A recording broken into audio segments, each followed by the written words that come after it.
Greetings, you steeple creepers! I hope you're doing well. My name is Graham, and welcome to the Crack-A-Pack here on LRRMTG. Please subscribe to our channel. Today, I am cracking this pack that came with a note, and the note says the name of the person who gave it to us. It's Atomic Alchemical. This is their username in Twitch chat, and this was given to us at MagicCon Philly 2023, so definitely the most recent Crack-A-Pack that we have received at time of recording, and I'm excited to get into it.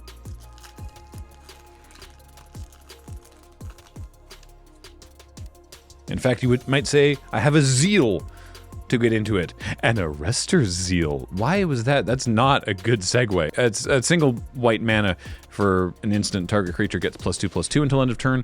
With addendum, if you cast this spell during your main phase, that creature gets flying until end of turn. That was the Azorius mechanic for this set, was instants that you got a bonus for casting them at sorcery speed, or during your main phase.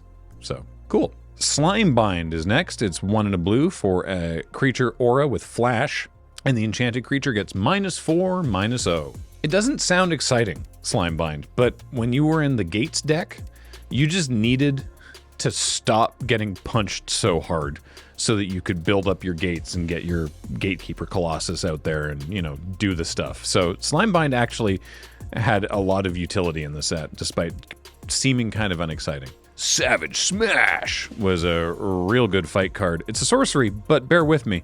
1 red-green. Target creature you control gets +2/+2 until end of turn. It fights target creature you don't control. So, you know, the play pattern here, because this was the Gruul deck, is that you would just make something huge, fight their blocker, and then attack with it and hit them for whatever the creature was, +2. So, good stuff with Savage Smash.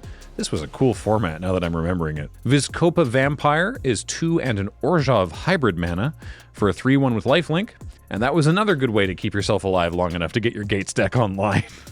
Maybe, am I the problem?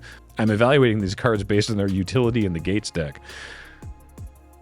That deck was fun. Plague White is next. It's 1 and a black for a 2/1 zombie. Whenever Plague White becomes blocked, each creature blocking it gets -1/-1 until end of turn. Not when it blocks, notably. Only when it becomes blocked, because there's some cards that operate on both sides of that, but this one is only the one direction. But it did mean they couldn't, you know, multi-block it with a bunch of X1 creatures, because they would just all die. It's Axebane Bane Axe. It's the Axebane Beast, actually. It's Axebane Beast. It's a 3/4 beast. It's a beast. For 3 and a green. It's called Beast, and it's a beast.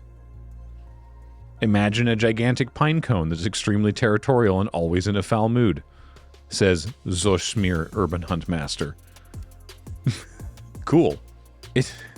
I'm recording this in the very end of February 2023, and it's refreshing to see so many vanilla creatures in the packs that I'm opening during this particular recording session. Maybe refreshing's the wrong word. It's sort of like, oh yeah, it's a 3/4 for 3. It doesn't even do anything. It just sits there, menacingly. It's neat, I don't know. Goblin Gathering is our next card. It's 2 and a red. You create a number of 1/1 red goblin creature tokens equal to 2 plus the number of cards named Goblin Gathering in your graveyard. Anyone ever get this to work in draft? I didn't, but I'd love to know about it. Sure, why not? Oh, limited all-star Blade Juggler here. It's 4 and a black for a 3/2 human rogue. When it enters the battlefield, it deals 1 damage to you and you draw a card. 5 mana for that? That seems expensive. Luckily, it's got Spectacle, the Rakdos mechanic for the set, which is you can cast this spell for its Spectacle cost rather than its mana cost if an opponent lost life this turn, and the Spectacle cost is only 2 and a black. So if you manage to hurt them, if you get in with attacks, or you have like a spear thrower that pings them or something like that, spear spewer I think it was called, then it's a 3/2 for 3 that you draw a card and lose a life, and that's good stuff.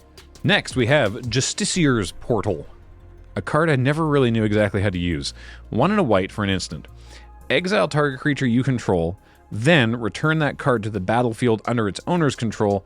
It gains first strike until end of turn.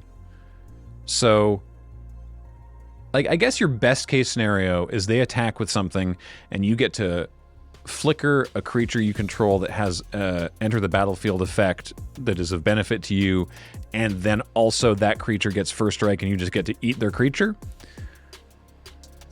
But I never really saw that happen, ever. At least I never experienced it on my end. Next we have Final Payment. This was a good one. Black-white for an instant. As an additional cost to cast this spell, pay 5 life, or sacrifice a creature or enchantment, destroy target creature. This was good. This was a good card. You just get to kill something. You pay 5 life if you have to. You know, if you're saving yourself from taking more than 5 damage over a number of turns. Or, you know, sacrifice a creature with Undying, and then you get your spirits back afterwards. It was good stuff. Wow, a couple different cards from that deck. It's the Pitiless Pontiff. Black-white for a 2/2 Vampire Cleric. And for 1 mana and sack another creature, Pitiless Pontiff gains Death Touch and Indestructible until end of turn. It's a new aristocrat. Good stuff. Our next uncommon is Macabre Mockery. 2 black-red for an instant. Put target creature card from an opponent's library onto the battlefield under your control. It gets +2/+0 and haste until end of turn. Sacrifice it at the beginning of the next end step. So you could sort of like surprise block with one of their creatures or something, or just attack them with one of the creatures that they have. It can't be from your graveyard. It's got to be from the opponent's graveyard, because you're making fun of them. It's very important for the flavor of the card that it's not you going, aha, it's this guy again. It's you going, meh, this is what you look like. Oh, why are you hitting yourself? I think that's really important. The card's fine, by the way. Next, to go with our Final Payment and our Pitiless Pontiff, we have a Syndicate Guildmage. It's white-black for a 2/2 Human Cleric. And for 1 and a white and tap target creature with power 4 or greater. And for 4 and a black and tap, it deals 2 damage to target opponent or planeswalker. It was slow and expensive, but sometimes you could kill someone with a Syndicate Guildmage. We have a zombie token.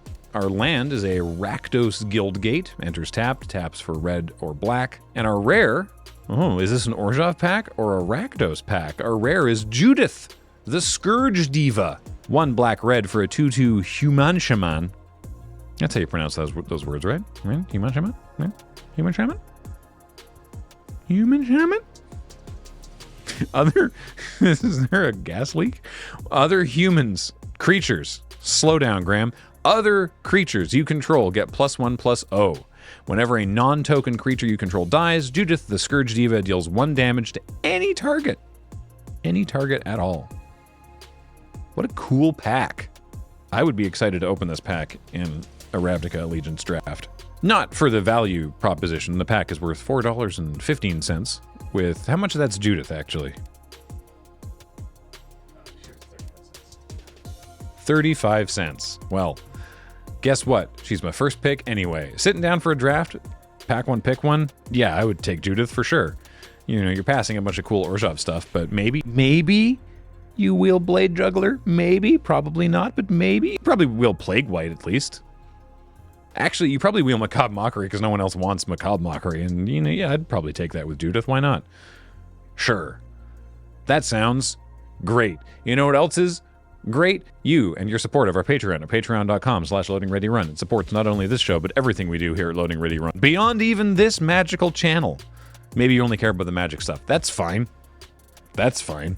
We do like non-magic stuff elsewhere, but it's fine to just like the magic stuff. We also like the magic stuff. And we are me, Graham. Hello. James is on tech. Matt edits these and Heather gets them online. Thank you all for watching, and we'll talk to you next time. Bye, everybody.